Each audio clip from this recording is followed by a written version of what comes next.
여러분, 하루에 커피 몇 잔 드세요? 혹시 아침에 눈을 뜨면 무조건 커피부터 찾으시나요? 사실 저도 그래요. 아침에 정신이 몽롱할 때 따뜻한 커피 향이 풍겨오면 하루가 비로소 시작된 것 같은 기분이 들잖아요. 그런데 오늘은 단순히 기분의 문제가 아니라 하버드 대학교에서 진행한 연구 결과를 중심으로 커피 하루 2잔이 우리 몸에 어떤 진짜 효과를 주는지 깊이 이야기해 보려고 해요. 그냥 잠 깨는 음료가 아니라 장기적으로 우리의 건강, 두뇌, 심지어 수면까지도 바꿀 수 있다는 점에서 굉장히 흥미롭거든요.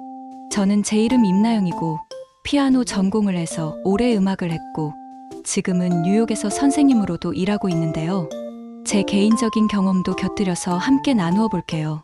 하버드 보건대학원에서는 수십만 명을 대상으로 20년 이상 장기 추적 연구를 진행했어요. 사람들이 매일 커피를 얼마나 마시는지, 어떤 종류를 마시는지, 그 결과 건강에는 어떤 영향을 주는지를 세세하게 분석했죠. 결과는 꽤 충격적이었어요. 하루에 딱 2잔 정도의 커피를 마시는 사람들은 그렇지 않은 사람들에 비해 심혈관 질환이나 당뇨병, 심지어 우울증까지 발병 확률이 낮았다는 거예요. 또 전체 사망 위험률도 줄어들었다는 결과가 나왔습니다.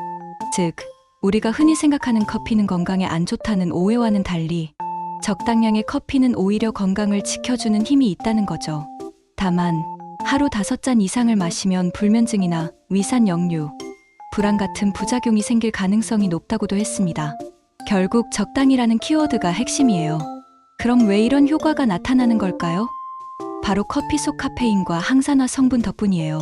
첫째, 카페인은 뇌에서 피로감을 느끼게 하는 아데노신이라는 물질의 수용체를 막아줘요. 그래서 우리가 커피를 마시면 갑자기 정신이 번쩍 들고 집중력이 올라가는 거예요. 둘째, 카페인은 도파민 분비를 촉진해서 기분을 좋게 만들기도 합니다. 그래서 아침에 커피 한 잔 마시면 괜히 활력이 생기고 우울감이 덜해지는 거죠. 셋째, 커피에는 항산화 물질이 풍부해서 세포 손상을 막고 노화를 늦추는 데 도움을 줘요. 실제로 연구에서는 커피가 간 기능을 보호하고 지방간이나 간경화 위험을 낮춰준다고도 밝혀졌습니다. 하지만 모든 사람에게 똑같이 작용하지는 않아요. 카페인을 대사하는 속도가 유전적으로 다르기 때문에 어떤 사람은 커피를 마셔도 밤에 잘 자는데 어떤 사람은 오후 2시 이후에만 마셔도 밤새 잠을 설치는 경우가 있죠. 커피는 단순히 양만 중요한 게 아니라 마시는 시간과 방식도 중요합니다. 아침에 일어나자마자 바로 커피를 마시는 분들 많죠?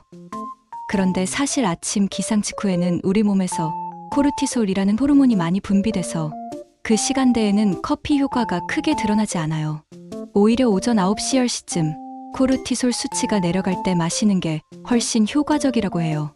또 오후 늦게 마시면 수면에 방해가 될 수 있기 때문에 개인적으로는 오후 2시 이후에는 카페인을 피하는 게 좋습니다. 그리고 어떤 커피를 마시느냐도 중요하죠.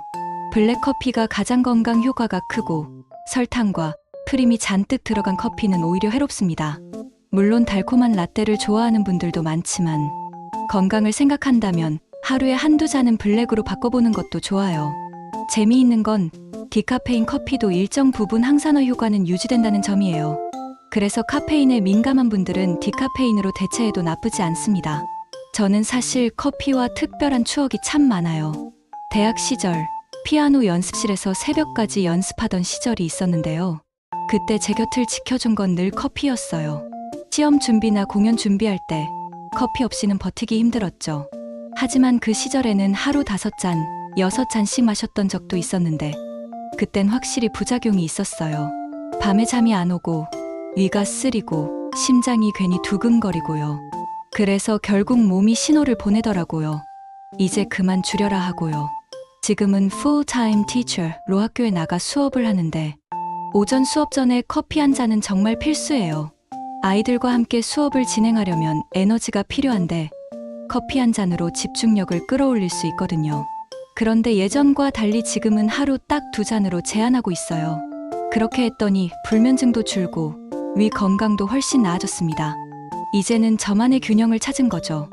딱 2잔, 그것도 오전 시간대에만. 많은 분들이 아직도 커피에 대해 오해를 하고 계세요. 예를 들어 커피는 몸에 해롭다라는 말. 사실은 최신 연구들이 그 반대를 보여주고 있죠. 또 커피를 마시면 키가 안 큰다라는 말도 흔히 들리는데 이건 과학적 근거가 전혀 없습니다. 디카페인은 효과가 없다는 말도 오해예요. 물론 각성 효과는 줄지만 항산화 성분은 여전히 살아있어서 건강에는 충분히 도움을 줍니다. 또 하나 흥미로운 사실은 커피가 정신 건강에도 긍정적인 영향을 준다는 겁니다.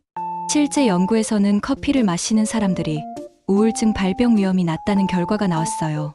저도 개인적으로 커피를 마실 때 마음이 차분해지고 여유가 생기는 걸 많이 느껴요. 학생들과 대화를 나눌 때도 커피 한 잔이 중간에 있으면 훨씬 따뜻하고 편안한 분위기가 만들어지고요.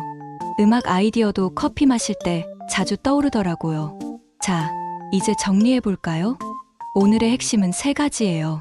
첫째, 하루 2잔의 커피는 건강에 긍정적인 효과를 줍니다. 둘째, 마시는 타이밍과 방법이 중요합니다. 셋째, 체질에 따라 다르게 작용할 수 있으니 자신에게 맞는 균형을 찾는 게 필요합니다. 저는 지금도 이 영상을 마무리하면서 커피 한 잔을 옆에 두고 있어요. 여러분은 하루에 몇 잔 드시나요? 또 커피와 관련된 특별한 추억이 있으신가요? 댓글에 여러분의 경험을 남겨주시면 서로 더 풍성한 대화가 될 것 같아요. 오늘도 함께 해주셔서 감사하고요. 앞으로도 여러분의 건강과 행복을 지킬 수 있는 다양한 주제를 나누겠습니다.